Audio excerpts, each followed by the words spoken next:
Hi everyone and welcome back to the channel. Today, I'm going to show you how to delete apps on your iPhone or iPad running iOS. So, to delete an app, simply tap and hold on the app icon until it starts to wiggle. You'll also see an X in the top left corner of each app. Next, tap on the X for the app you want to delete.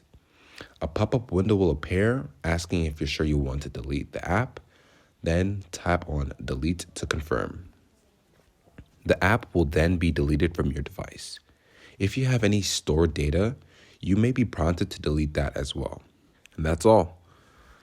You have successfully deleted an app on your iOS device.